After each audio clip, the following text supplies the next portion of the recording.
அஸ்ஸலாமு அலைக்கும். இன்னைக்கு நெல்லை ஸ்டைல் சிக்கன் எண்ணெய் கறி எப்படி வைக்கணும்னு பார்க்கலாமா? அதுக்கு ஃபஸ்ட்டு 3/4 கேஜி சிக்கனை குக்கரில் போட்டுக்குவோம்.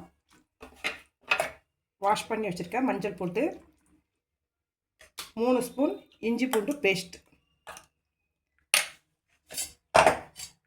1/4 ஸ்பூன் மஞ்சள் பொடி, 1 ஸ்பூன் மிளகாத்தூள் பொடி, தயிர் 1 ஸ்பூன்,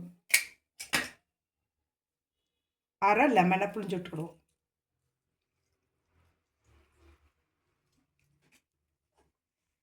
தேங்காய் எண்ணெய் தேவையான அளவு தேங்காய் எண்ணெய் ஊற்றிக்கிடுவோம். உப்பு தேவையான அளவு. இதெல்லாம் போட்டு நல்லா குக்கரில் 2 விசில் வச்சு எடுத்துக்கிடுவோம்.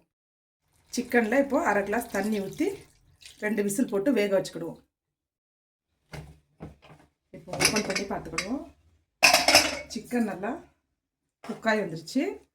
இப்போ இந்த தண்ணியை நல்லா வற்ற வச்சுக்கிடுவோம். சிக்கனில் தண்ணி வற்றி வந்துட்டு இந்த அளவுக்கு தண்ணி வற்றினா போதும். இப்போ ஸ்டவ்வை ஆஃப் பண்ணிக்கிடுவோம். சுவையான எண்ணெய் கறி ரெடி. இதே மாதிரி நீங்களும் வீட்டில் ட்ரை பண்ணி பார்த்து எப்படி இருந்துன்னு கமெண்ட்ஸை சொல்லுங்கள். இதே மாதிரி சுவையான சமையல் வீடியோஸ் பார்க்கணுன்னா பெங்களூரு நெல்லை ருசி சேனலை சப்ஸ்கிரைப் பண்ணிக்கங்க. இன்ஸ்டாவில் ஃபாலோ பண்ணிக்கங்க. தேங்க்யூ.